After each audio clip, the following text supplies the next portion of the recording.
Hi Cerwin-vega fans, yet another video about Cerwin-vega. I promised a video about this a couple of months ago, and time fly by and things happens and things get put on the back burner for a little while. But here it is. Cerwin-vega horns, L36, PE, SL36, LR36, and T36. I get asked all the time, which one is the better? That depends. If you go by no restrictions, no limits, nothing like that, T36, of course. It is the king of the hill. It takes the most power, it plays the loudest, more bass, and is way more brutal than everyone else. So that is the king of the hill. And also you can stack it in a fan shape because the cabinet is made differently. And it has also a longer horn path, not by much but a little bit, than the other ones. But if you ask me which one my favorite is, I'll say, let me put it like this. If you have some of the older horns, like the L36 PE, I'm not going to do the L36. The four I mentioned are the ones I'm going to take because those are the most popular ones and the most sold ones. So L36 PE, if you get that one all shined up and buffed up and refoamed or reconed or whatever, you get it serviced. So it is, because it is the oldest one. So if you can get it up to the same standard as the other ones, let's say everyone is the same standard, working condition, then things becomes a little bit different. The L36 PE is a 400 watt horn. It's a square built horn. Has almost a 6 feet horn inside of it. The same with the SL36, basically based on the same cabinet, a little bit different with a different handle and back plate and different wheels and stuff like that, but basically the same cabinet. LR36 is more like a shorter version. It's a smaller version. It's more like the B36. If you do B36, LR36 against each other, they're pretty darn close to being equal. So it's that between those two, it's a preference. Who do you like better and stuff like that? Knowing that the LR36 is newer, has a different logo on it and stuff like that. So it's what you like to look at and listen to. They're both good. But LR36 up against L36 PE and SL36 and the T36 Intense has no chance. Even though the LR36 has an 18-inch driver, is newer than the L36 PE, the L36 PE outperforms the LR36. So LR36, 4th place. Not a bad sub. And in the same place, you can put the B36. 3rd place. I mean, I said that the T36 was the best one overall with best bang for the buck and all that stuff. You can, if you were gonna buy these new, back in the day, I would have said go for SL36 because if you only need some subs, 2 or 4 or 6 or 8, why pay double almost for a T36? But now that you get them, you have to get them used. It's all about condition. It comes down to condition. So I want to say that the T36, there is no chance that one is in no other place than number 1. So T36 is the best one if you can find it and get it. However, it can be a problem with the T36. So just keep in mind that these are all working condition, okay? And then in the second place and the third place, you have either the SL36 or the L36PE. I like them both, and they are very, very close to each other. The SL36 can handle more power, almost twice as much power. So it comes in second place. And the L36PE then are in third place. Here's the problem.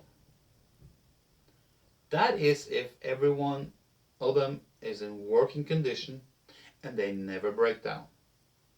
Okay.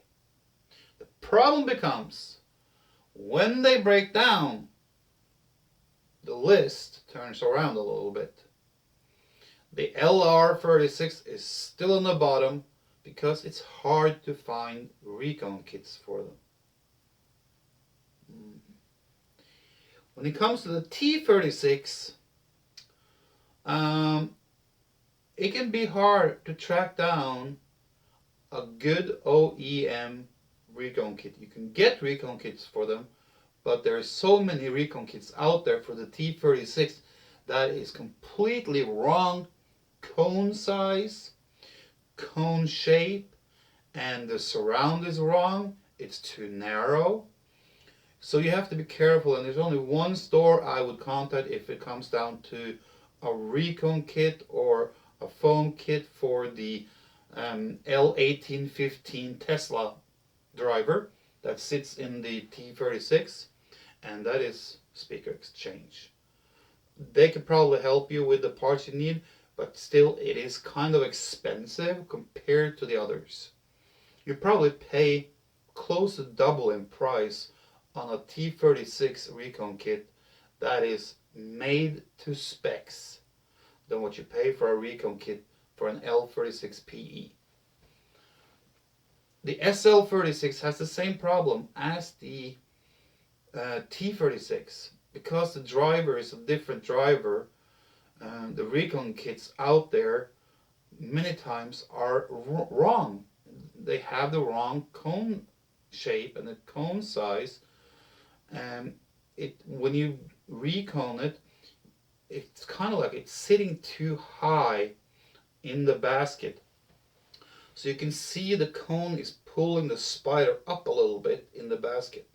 It has nothing to do with that it has been glued wrong or anything like that, because these cones are so shallow compared to the original one. The original ones are deeper.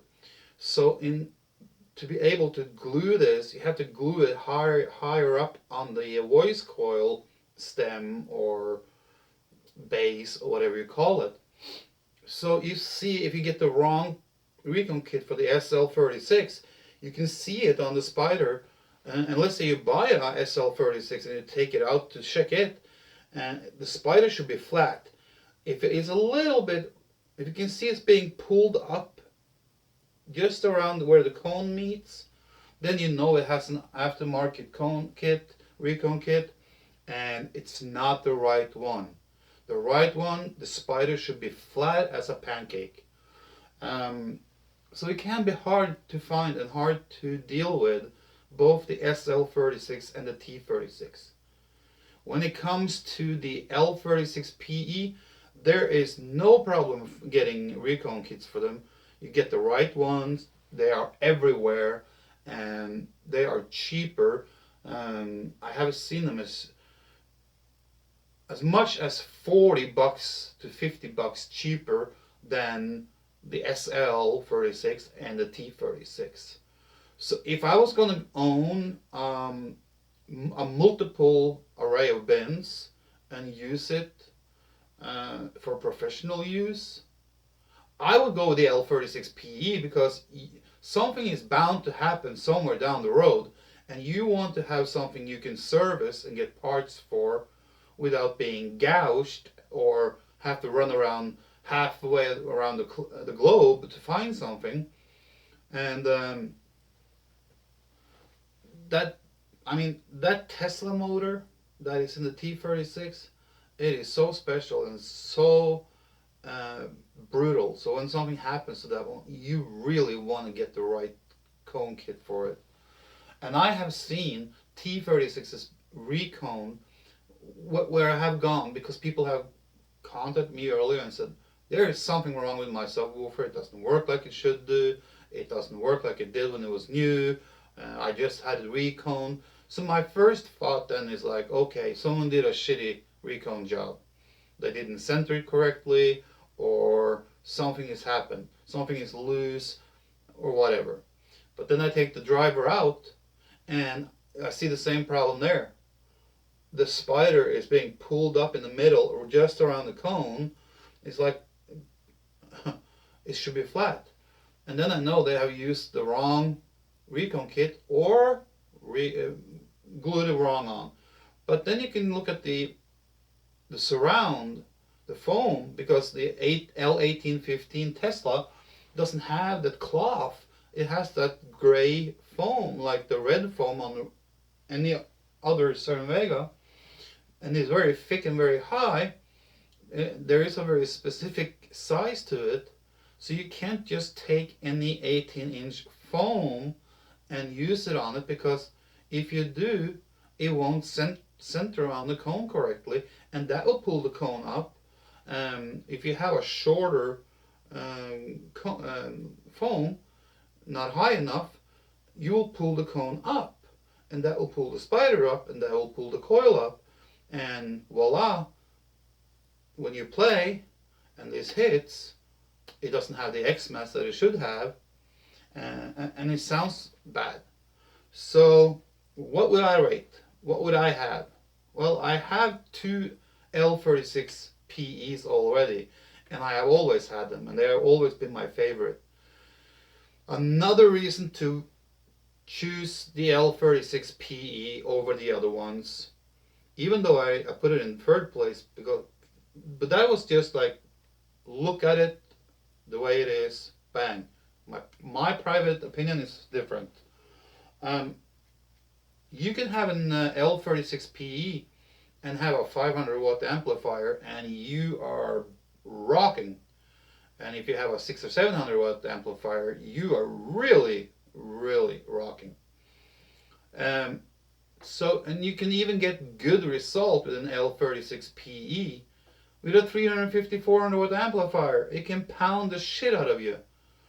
If you put a 350, 400 watt amplifier on an SL36, yes, it's going to pound a little bit, but you're only putting half the wattage, because it's a 750 watt driver in there.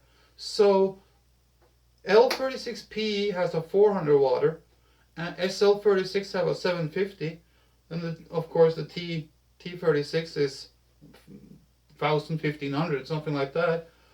So you can have a smaller amp on the L36s PE, and that will save you money compared to what the amplifier that you need on an SL36 or a T36. T36 is very demanding on amplifiers, so don't even try putting 500 or 600 or 700 watts on a T36. That will just be like being wobbling around, and you will hear it. You can feel it, but there is no brutal bass at all. You put a 1000, 1200, 1400, 1500 watt amplifier on it, then it starts to wake up and something starts to happen. A friend of mine had 8 of these bins, and he pumped 2000 watts on each, and I tell you, that kicked. So that's another thing that speaks for the L36. That's why, if I'm going to leave my feelings out of it, T36. If I'm going to leave any, just look at the result and the bass and the pounding and all that stuff, the experience, T36, first place. Second place, SL36. Third place, L36 PE. And then in fourth place, split between B36 and LR36. My personal opinion is L36 PE, just because of what I haven't said to you. If there was an easy access to the right recon kits for the SL and the T36, I probably would have picked one of those. But there is something about the L36PE, call it nostalgia or whatever. I've always had them. I've always been happy with them, and they never complain. And they are freaking hard to kill. I mean, you can pound them all day long if you have a good amplifier, and they will take the abuse all freaking day long. They never give up. To be the older model, it is one of the better models. So there you have it. That's how I see it. Have a nice day.